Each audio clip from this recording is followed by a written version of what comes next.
like Caitlyn. And I'm just being Right. real and truthful. She has brought millions.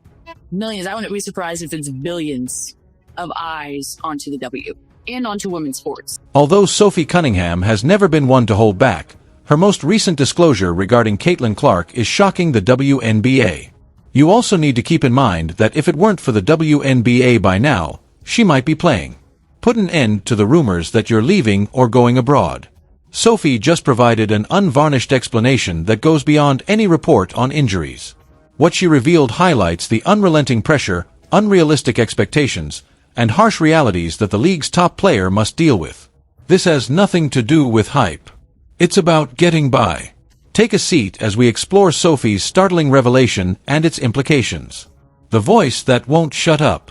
Sophie Cunningham has taken the more difficult route in a league where being honest has a cost and remaining silent is frequently rewarded. Sophie has established herself as the WNBA's most unvarnished truth-teller, while most players adhere to prepared responses and cautious PR spin. And she is actually footing the bill. She was penalized thousands of dollars by the league in 2024 alone for speaking out loud what many players only mutter in private. It all began with a TikTok post criticizing dubious officiating. A single remark that took $500 out of her salary. Or is it sluggish? Perhaps it's pointless. She then lost an additional $1,500 due to a podcast piece that revealed contradictory calls. You were penalized for the first episode. Will the WNBA discover me? They fined me $1,500. I'm like, what? I'm like, this is just the beginning. Like, you're kidding. The punishment amount wasn't even revealed when she dared to accuse the league of outright partiality. In the hopes that the message was obvious, they simply smacked her with another fine and moved on. Quit talking and go play. Sophie, however, won't participate in that game. She is extremely harmful to the current quo because she never stops talking. Consider it. The annual salary range for if you appreciate this content, consider giving this video a like and subscribing to the channel. Believe it or not, more than 83% of viewers haven't subscribed yet. It's free and only takes a second, but it means the world to us. So, did you subscribe already? Great. Thank you so much for your support. Now, back to the video. WNBA players is approximately $64,000 to $242,000. A $1,500 punishment is comparable to losing 2 weeks of rent or a portion of their off-season salary for many athletes. Almost anyone would be silenced by such a monetary penalty. However, Sophie continues to persevere, endure setbacks, and inform supporters of the true state of affairs within the league. She is no longer just another athlete expressing annoyance following a difficult game because of this. She has emerged as the league's unofficial whistleblower, a player prepared to face penalties, criticism, and possible career setbacks in order to expose the truth. And the reason her voice is so significant is because of her reputation. Fans are aware that Sophie's words are not merely conjecture or a desperate attempt to gain attention. This is a first-hand account from a person who works in the grind. Her choice to continue speaking up despite the consequences lays the groundwork for everything that comes after. This is the reason her remarks regarding Caitlyn Clark are so significant. Sophie isn't making up a story. She's bringing to light difficult facts that the league would prefer to keep hidden. It is impossible to ignore her voice because of this. Was Sophie implying that Clark was being held back by the league or hinting at unspoken pressure? Avoid blinking. Everything is altered by the response. The revelation regarding Caitlyn Clark. The WNBA's central query has been the same for weeks. When will Caitlyn Clark return? In an effort to get a specific timeline, reporters have questioned coaches, teammates, and league officials. Every day, fans skim through updates in search of clarification. However, they have been given ambiguous statements rather than precise replies. We'll see next week, day by day. There is currently no update. Only conjecture has been stoked by the silence. Then, on her podcast, Sophie Cunningham destroyed it. She said one line that instantly altered the topic without any drama or build-up. If it weren't for the WNBA, she may be playing. You also need to keep in mind that if it weren't for the WNBA by now, she might be playing. The impact of their statements was like a thunderclap. weren't coming from an outsider speculating from the sidelines or a fan on social media. They originated from a member of the league who is familiar with the harsh realities of what it takes to compete at this level. Sophie's statement was more than unexpected to Caitlyn Clark's millions of followers. It was concerning. Consider what Sophie said. This goes beyond Caitlyn's requirement for additional time to heal from an injury. It has to do with the setting she is attempting to return to. Sophie was really clear. It is not a sign of weakness or lack of toughness because Caitlyn is not present. It has to do with the WNBA's harsh standards. Caitlyn was dominant at Iowa. She sold out venues, attracted record crowds, and raised TV ratings to all-time highs as the face of college basketball. She was a generational talent due to her range, vision, and ability to change games on her own. However, Sophie disclosed that those achievements don't always translate to the WNBA. You can't just be good here. You must be perfect. Additionally, the league will devour you if you are not prepared on a physical, mental, and competitive level. That was the shocking revelation. Sophie wasn't disparaging Caitlyn's abilities. Most people didn't want to hear the truth that she was revealing. Even a superstar like Caitlyn Clark needs more time to adjust to the pressure of the WNBA. It's a survival issue rather than an emotional one. Sophie emphasized how harsh this league has grown abroad or even in college by pointing out that Caitlyn may already be playing somewhere else. Caitlyn may already be impressing fans on the court. But in this case, the demands are so high that a hasty return could endanger not just her season but her career as a whole. Sophie's remarks struck with such intensity because of this. She wasn't merely providing admirers with updates. Pulling back the veil on a league that might be too cruel even for its most brilliant star, she was raising an alarm. What chance does anyone else have, though, if the WNBA is thus harsh on a generational star like Caitlyn? To find out, keep watching. The WNBA's cruel standards. Sophie Cunningham wasn't lying when she suggested that Caitlyn Clark might be playing if it weren't in the WNBA. She was drawing attention to a reality that the majority of fans only saw on the surface. However, every night, players feel it in their bones. The WNBA is more than just college basketball on a higher level. It's a completely different universe. Furthermore, good is insufficient in our cosmos. Caitlyn Clark was untouchable at Iowa. She was unbeatable against collegiate defenders because of her technique, range, and vision. However, the defenders in the WNBA are more aggressively physical, faster, and stronger. Every athlete on the court used to be the top players in her program. Every slot on the roster belongs to someone who fought their way through years of fierce competition in order to make it. And Sophie put it plainly. You can't just be talented at this level. You must be perfect. Fans were taken aback by her description of the league. WNBA games can felt more like rugby to Sophie than basketball. There is continuous touch. The blows are more forceful. Players openly discuss how they need armor to get through a season. As officials, they allow significantly more contact than spectators are aware of, fostering a culture where being tough is required. It is required. Imagine returning to that kind of stage following an injury. Stars are gradually reintroduced in the majority of leagues through minute limits, additional referee protection, and other measures. However, there is very little room for error in the WNBA. A comeback may be stopped before it starts by one mistake, one hesitancy, and the brutality of the league. Sophie was exposing that harsh standard. Caitlyn may already be back on the floor overseas. She would most likely be playing by now if she were in college, but in the WNBA, hurrying back would put much more at risk than a few poor performances. Rain jury, a decline in self-esteem, or even career failures could result from it. Here's the crucial information. Caitlyn wasn't being called soft by Sophie. The exact opposite. She clarified that there is no doubt about Caitlyn's toughness and work ethic. She was drawing attention to the extreme nature of the WNBA. The league is at its deepest point ever. The competition is intense from the starting five to the final bench position. No easy matchup or weak link exists. Every possession is a struggle. Additionally, each participant has the ability to reveal even the tiniest flaw. Sophie was referring to this same truth when she stated that Caitlyn's absence isn't only about healing. Caitlyn's lack of heart is the reason she isn't sitting out. Because anything less than 100% preparedness is a surefire way to fail in the modern WNBA, she is sitting out. Players are not given enough time by the league to develop their rhythm. They must come prepared or else they run the risk of being completely engulfed. And Sophie's bombshell revolves around it. Caitlyn's predicament goes beyond a personal hardship. It reflects how the league has changed throughout time. Even generational stars now need extra time to thrive in the fiercely competitive, physically demanding, and merciless WNBA. It's a harsh standard.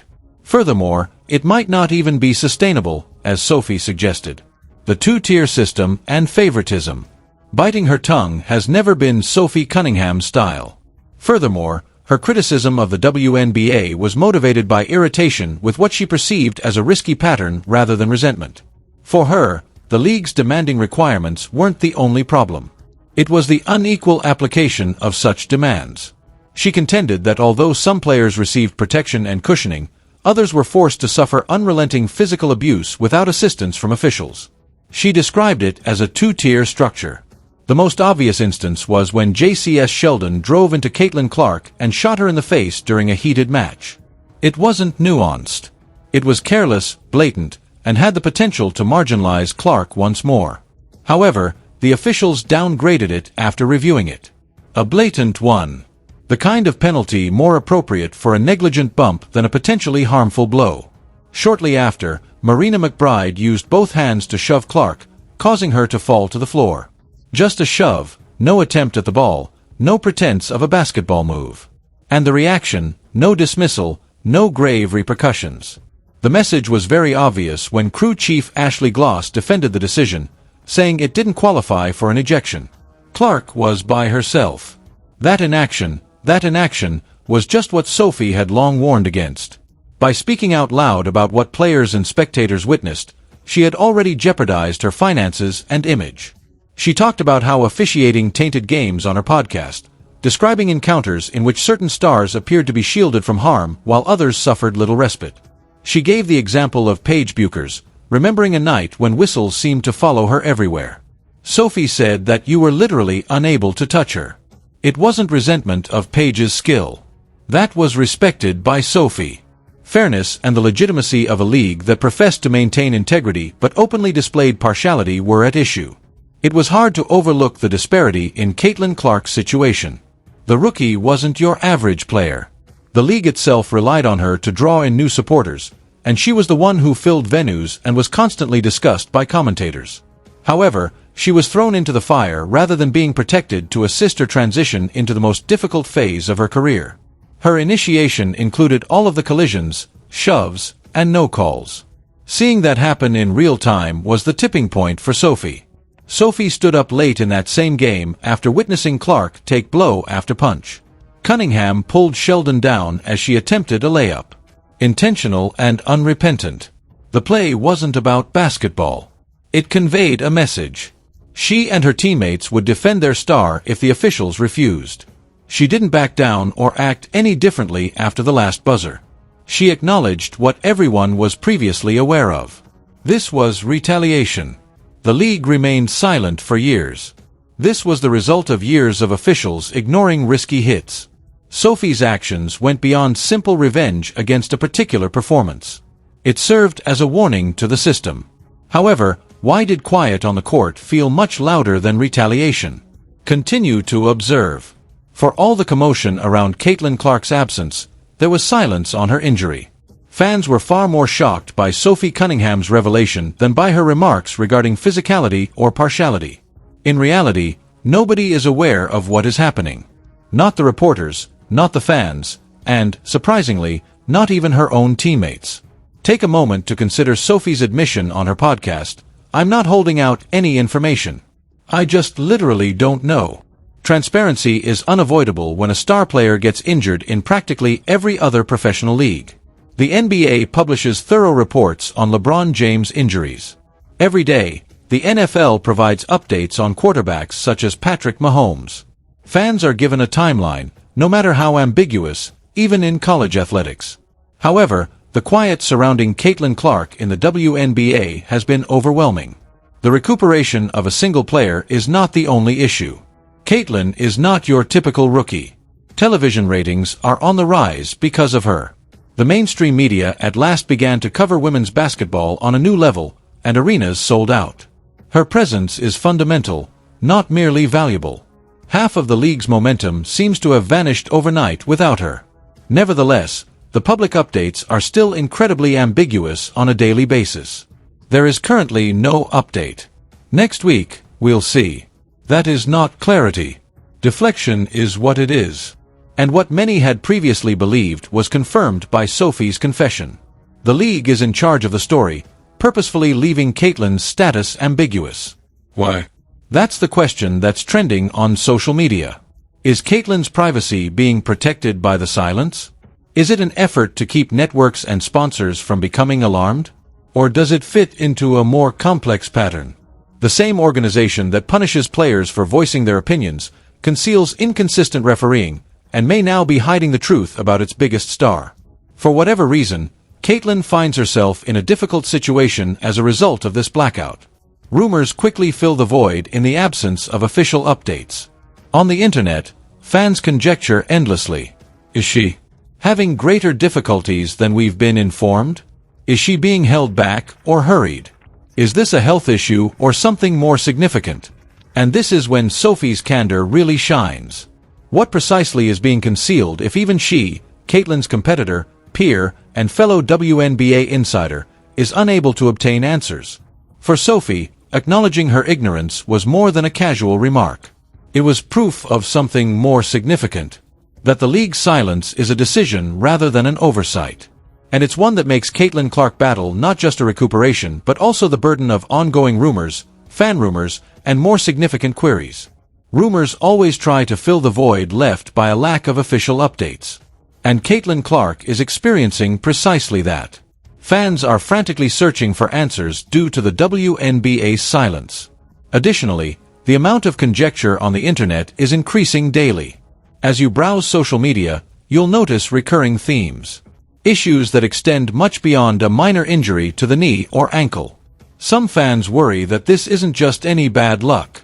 They contend that Caitlyn's history of injuries is directly related to the way the league handles her on the court. Without reliable officiating protection. They claim that she is being abused every night, which is preparing her for long-term issues. It was succinctly summed up in one widely shared comment. If the league continues to allow people to foul her in every game, this will simply be her career. Others adopt a different stance, blaming the WNBA directly. Why does every injury update sound the same, they wonder. Day by day, no time frame, no medical report. Press conferences, in-depth analyses, and even investigative coverage are sparked by uncertainties in other leagues. It raises suspicions in the WNBA. Does the league have anything to conceal? Are officials purposefully evasive to preserve their reputation? Then there are the rumors about other options, which get louder every week. Supporters have observed that international leagues frequently provide their stars better circumstances. Players in Europe and Asia are paid more, have better organized rehabilitation schedules, and, paradoxically, are more open about injuries. Furthermore, these are not only outlandish theories. In actuality, scores of WNBA players have already chosen that course, splitting their time or quitting entirely due to the league's unsustainable financial and physical demands. The conjecture is evident to Caitlyn. Would she be able to do the same one day? Could the most significant rookie in the league, the driving force behind its recent rise in popularity, decide she would be better suited elsewhere? No. No one is claiming that it will occur tomorrow. However, it is concerning that supporters are even posing the topic. What makes this conjecture risky for the WNBA is as follows. It goes beyond wild fanfiction. Sophie Cunningham affirms these worries each time she speaks up. She has stated unequivocally that if this were another league, Caitlyn might already be competing. She has verified that the way games are called is influenced by partiality. She has also acknowledged that she is unaware of Caitlyn's healing schedule. To put it another way, Sophie isn't merely feeding rumors. She's giving it legitimacy. And that's the more significant problem. It goes beyond Caitlyn Clark's occasional absences from games. It has to do with trust. The WNBA isn't simply facing an injury catastrophe if players continue to confirm fans' worst suspicions and fans begin to suspect the league is concealing the truth. It's facing a crisis of credibility. Furthermore, damage of that nature does not recover over time. What happens if the biggest concern facing the league isn't injuries but rather a decline in trust? Keep an eye out. The future of the league and Sophie's legacy. Caitlyn Clark's injury isn't the only thing at the core of this whole maelstrom. The player who wouldn't keep quiet is Sophie Cunningham.